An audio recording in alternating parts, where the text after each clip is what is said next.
आधा हिस्सा जिसके बगैर सच पूरा नहीं होता वो है अर्ध सत्य। नमस्कार, मैं राणा यशवंत इंडिया न्यूज़ पर आपका स्वागत करता हूं और आप देख रहे हैं अर्ध सत्य। अगर आपकी गाड़ी से किसी को चोट लग जाती है या गैर इरादतन किसी की हत्या हो जाती है तो आप अगर बचाने में उसकी मदद करते हैं, यानी कि अस्पताल ले जाते हैं, पुलिस वाले को बुलाते हैं, भागते नहीं हैं, तो आपको सज़ा कम होगी। देश में आपराधिक न्याय प्रणाली यानी कि अपराध से लेकर इंसाफ पाने तक का जो कानून रहा है उसमें सरकार ने क्या क्या बदलाव किए हैं यह जानना ज़रूरी है, क्योंकि इससे हम सबका वास्ता बनता है, हम सबका सरोकार बनता है। दरअसल देश में क्रिमिनल जूरिस्प्रूडेंस के जो कानून रहे उन्हें अंग्रेज़ों ने बनाया था। जाहिर है उन कानूनों का मकसद भारतीयों पर अंकुश लगाना और उनके अंदर डर बिठाना था, जबकि आज़ाद हिंदुस्तान में ऐसे कानून होने चाहिए जिनका इरादा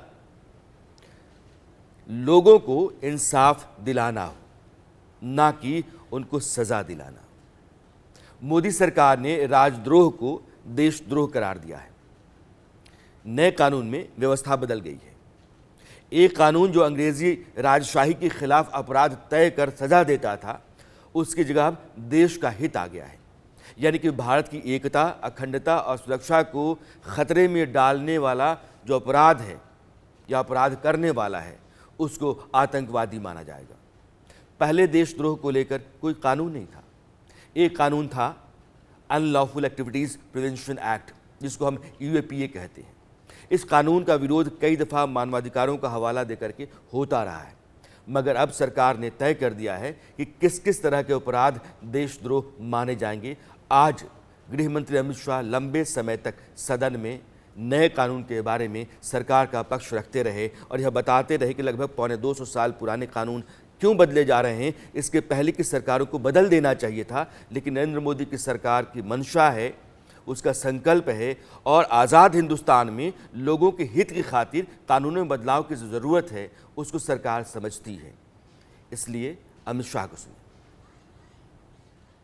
आतंकवादी कृत्य को इतने सालों के बाद 1 लाख से ज्यादा लोग आतंकवाद की बलि पर चढ़ने के बाद 75 साल के बाद पहली बार आपराधिक न्याय कानूनों में जगह देने का काम नरेंद्र मोदी सरकार को।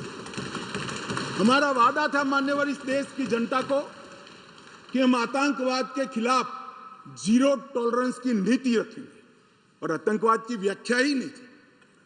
कुछ सांसदों ने, मैं बाद में जवाब देता हूं, कहा है कि यूएपीए में है, मगर जहां उनके प्रभाव वाली सरकारें थी वहां यूएपीए को लगाते नहीं थे।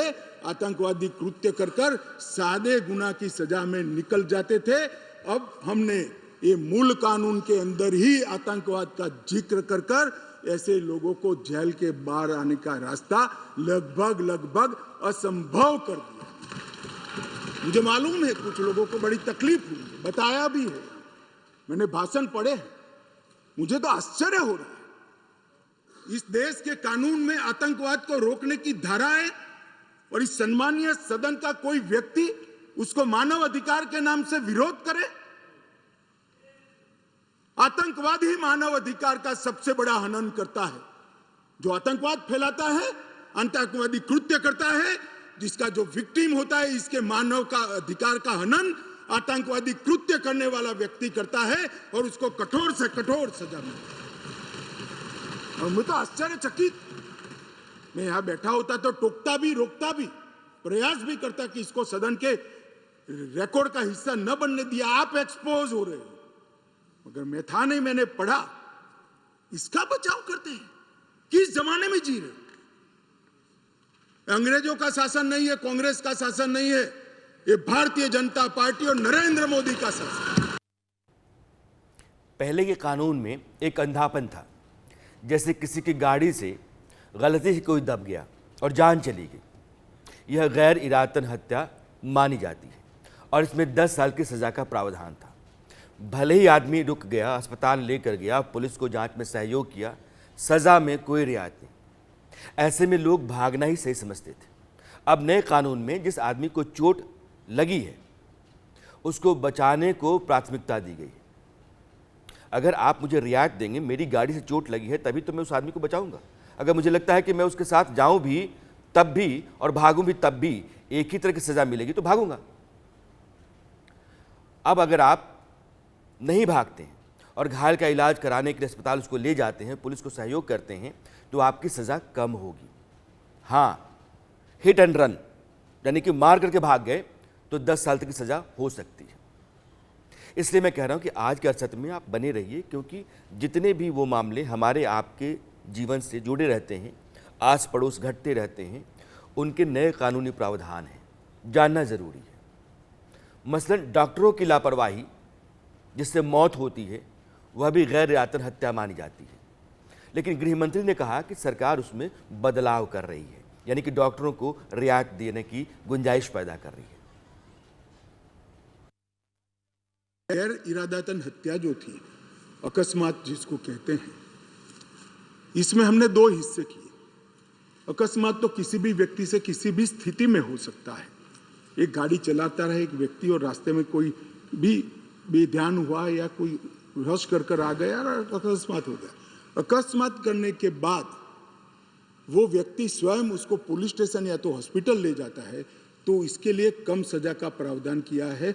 और हिट एंड रन केस, मरता हुआ छोड़कर कोई भाग जाता है, तो इसके लिए हमने 10 साल की सजा का प्रावधान किया। और मैं मानता हूं कि इससे हिट एंड रन के केस में काफी कमी आएगी। पर ये करते करते जो डॉक्टरों की नेग्लिजेंसी से अगर किसी की मृत्यु आती है तो वो भी गैर इरादतन हत्या में आ जाती थी, इसकी भी सजा बढ़ गई। तो हमने इसको मैं आज ऑफिशियल अमेंडमेंट लेकर आऊंगा, डॉक्टरों को इससे मुक्त कर दिया है। इंडियन मेडिकल एसोसिएशन ने मेरे सामने रजूआत करी थी। किसी के सिर पर लाठी मारने वाले को सजा तो मिलेगी, इसमें ब्रेन डेड की स्थिति में आरोपी को 10 साल की सजा मिलेगी। इसके अलावा कई बदलाव हैं जो सरकार ने किए हैं। मसलन मॉब लिंचिंग, कानून में अभी तक प्रोविजन नहीं था। मॉब लिंचिंग को लेकर के मोदी सरकार विपक्ष के घेरे में कई बार रही है। बार बार कई घटनाओं ने देश में कोहराम खड़ा किया है। सरकार ने नए कानून के जरिए साफ कर दिया है कि देश के नागरिक की जान सबसे ऊपर है, चाहे वो किसी भी धर्म, पंथ, संप्रदाय का क्यों ना हो। अब मॉब लिंचिंग के मामले में फांसी तक की सजा का प्रावधान है। मॉब लिंचिंग का नया प्रावधान हम लेकर आए हैं। नस्ल, जाति, समुदाय या किसी शंका के आधार पर एक टोला एकत्रित होकर किसी को मार देता है तो उसमें मैक्सिमम फांसी तक की सजा की है। एक बार मैं किसी भाषण में चिदम्बरम साहब को सुन रहा था। उन्होंने कहा कि गृह मंत्री की परीक्षा है कि नया कानून लेकर आएंगे तो मॉब लिंचिंग का क्या करेंगे। चिदम्बरम साहब, ना आप हमारी पार्टी को समझे हो, ना हमारे सिद्धांतों को समझे हो। हमारी पार्टी की केवल एक और एक आइडियोलॉजी है, भारत का उत्कर्ष। एकमात्र आइडियोलॉजी पर Bharatiya Janata party. Mob lynching घृणित अपराध है और उसको हम नए कानून में फांसी की सजा का प्रावधान कर इंक्लूड कर रहे हैं। मगर अब मैं आपको पूछना चाहता हूं, आपने भी इस देश में 70 साल में 58 साल शासन किया है, आपने मॉब लिंचिंग को भला अब तक क्यों नहीं लाए थे? हम तो जब बदलाव किए तब लाए। मॉब लिंचिंग शब्द का उपयोग हमें गाली बोलने के लिए तो खूब किया, मगर जब सत्ता में आए तब भूल गए। इस प्रकार के व्यवहार को जनता जानती है, इसीलिए उस ओर बैठे हो और उस ओर से भी सदन के बाहर बैठे हो। मोदी सरकार का क्रिमिनल जुरिस्प्रूडेंस का नया कानून महिलाओं को लेकर ज्यादा सतर्क और सख्त दिख रहा है। गैंग रेप के मामले में 20 साल तक की सजा होगी या आप मरने तक जेल में रहोगे। अगर महिला नाबालिग है यानी कि 18 साल से कम उम्र की है तो फांसी की सजा का प्रावधान रखा गया है। मामला इतना ही नहीं है, पहले 15 साल तक की बच्ची से सहमति से सेक्स भी रेप माना जाता था, लेकिन अब उसको बढ़ाकर 18 साल कर दिया गया है। यानी कि 18 साल की बच्ची के साथ भी अगर आप उसकी सहमति से संबंध बनाते हैं तब भी आप बलात्कार कर रहे हैं, बलात्कार का मुकदमा दर्ज होगा, सजा आपको वही मिलेगी जो एक बलात्कारी को मिलती है। भारतीय न्याय संहिता में एक नया चैप्टर महिला और बच्चे के प्रति अपराध का हमने ऐड किया है। इस विधेयक में 18 वर्ष से कम उम्र की महिला के बलात्कार से संबंधित प्रोविजन में हम बदलाव कर रहे हैं। मौजूदा बलात्कार का प्रोविजन रीनंबरिंग तो हुआ है तथा नाबालिग महिलाओं के सामूहिक बलात्कार को पॉक्सो के साथ सुसंगत बना देता है, क्योंकि कुछ प्रोविजन ऐसे थे जो पॉक्सो में ज्यादा हार्ड थे, जिनको फेवर करनी थी वहां पुलिस स्टेशन में पॉक्सो अप्लाई नहीं किया जा सकता है। अब पॉक्सो अप्लाई करे न करे, बलात्कार करने मात्र से पॉक्सो की सभी धाराएं ये न्याय संहिता के माध्यम से लागू हो जाएगी और उनको आयु का अधिकार आधारित वर्गीकरण ठीक नहीं था। क्रमशः 18, 16 और 12 वर्ष की उम्र के नाबालिगों के बलात्कार के लिए हमने अलग अलग सजा का निर्धारण किया है। 18 वर्ष से कम आयु की बच्चियों के मामले में आजीवन कारावास और मृत्यु दंड का प्रावधान हमने किया है। मान्यवर, उनको फांसी की सजा। गैंग रेप के मामलों में 20 साल की सजा या जिंदा रहने तक की सजा का प्रावधान किया है और 18 वर्ष से कम उम्र की स्त्री के साथ बलात्कार में फिर से फांसी की सजा को हमने यहाँ पर रखा है। मान्यवर, बलात्कार की परिभाषा के तहत भी एक एनोमली थी। सहमति से बलात्कार में 15 वर्ष की जो आयु डाली थी उसको बढ़ाकर हमने 18 साल किया है। तो 18 साल से कम आयु की बालिका के साथ कोई भी कुछ करेगा तो माइनर रेप के दायरे में घुस जाएगा। अब तक पुलिस की जो हीला हवाली रही है कि एफआईआर नहीं करेंगे, तहरीर दे जाओ, तहरीर कभी एफआईआर में कन्वर्ट होगी नहीं होगी नहीं पता। अगर एफआईआर हो भी गई तो चार्जशीट दाखिल नहीं होती है। री इन्वेस्टिगेशन के नाम पर दिन बढ़ते जाते हैं। कोर्ट में तारीख पर तारीख का जुमला समूचे देश में मशहूर है। एक बार थाना कचहरी के लपेटे में कोई इंसान आ जाए तो पुलिस और अदालतों के चक्कर लगातार काटता रहता है, पिस जाता है, बर्बाद हो जाता है। ज़्यादातर लोग अपने हक के लिए अदालती लड़ाई इसलिए नहीं लड़ते क्योंकि उनको लगता है कि पूरा जीवन यह भूत की तरह जकड़ लेगा। पैसा उगाही होती रहेगी, वकील, पुलिस, अदालत के कर्मचारी ये सब वसूलते रहेंगे, अपना उल्लू सीधा करते रहेंगे और इंसाफ शायद ही कभी मिल सकेगा। मोदी सरकार ने सारा झमेला ही ख़त्म करने का इंतज़ाम किया है। अब ज़रा गौर से सुनिएगा नया कानून क्या कहता है। पुलिस को किसी घटना के बाद 3 दिन के अंदर रिपोर्ट दर्ज करनी होगी। सीआरपीसी में पहले ऐसी कोई सीमा ही नहीं थी। 10 साल बाद भी केस रजिस्टर हो सकता था। वैसे मामले जिनमें 3 से 7 साल की सज़ा हो सकती है उनमें जांच होनी चाहिए, लेकिन जांच करके मामला दर्ज करने के लिए आपको अधिक से अधिक 14 दिन ही मिलेंगे। यानी कि 14 दिनों के भीतर जांच भी करनी है, एफआईआर भी रजिस्टर करनी है। किसी भी आदमी की गिरफ्तारी अगर होती है तो पुलिस को उसके परिवार को जानकारी देनी होगी। पहले मर्जी चलती थी। मसला इतना ही नहीं है, केस में 90 दिनों में क्या हुआ, जो विक्टिम है, जो पीड़ित है, उसको आपको बताना होगा कि आप कहाँ जा रहे हैं, आपने अब तक क्या किया है। जांच और केस के अलग अलग जो स्टेजेस हैं उन पर पीड़ित और उसके परिवार को जानकारी देने के भी कई पॉइंट्स नए कानून में जोड़े गए हैं। अब आरोप तय होने के यानी कि चार्जेस फ्रेम होने के 30 दिन के भीतर अगर आरोपी अपना गुनाह कबूल कर लेता है, ध्यान दीजिएगा, चार्जेस फ्रेम होने के 30 दिनों के अंदर आरोपी अगर अपना गुनाह कबूल कर लेता है तो सज़ा कम हो सकती है, अलबत्ता हो जाएगी, मगर उसके बाद नहीं हो सकती। जहाँ तक चार्जशीट की बात है तो 90 दिन का समय निकल जाने के बाद कारण बहुत मजबूत हुआ तो 90 और दिन ही मिल सकेंगे। यानी कुल मिलाकर के 180 दिन, अधिक से अधिक आपको चार्जशीट दाखिल करनी है पुलिस के ऊपर। अब यह तय हो गया है कि आप इन्वेस्टिगेशन, री इन्वेस्टिगेशन, कुछ और के नाम पर चार्जशीट को बहुत लंबा नहीं खींच सकते हैं। अधिक से अधिक 180 दिन, पहले तो आप 90 दिन में कर ही दीजिए, इस बात का भी दबाव है। सीआरपीसी में कोई समय निर्धारित नहीं। आप एक कंप्लेन देते हो, इसका संज्ञान वो 10 साल के बाद भी ले सकते हैं। अब 3 दिनों के अंदर ही एफआईआर दर्ज करनी होगी अगर प्राथमिक जांच जरूरी है। इसको कंपलसरी कर दें। और 3 से 7 साल की सजा के मामले में 14 दिनों के अंदर प्रारंभिक जांच, आरोप सही है या गलत है, इसका प्रारंभिक जांच देकर एफआईआर करनी पड़ेगी।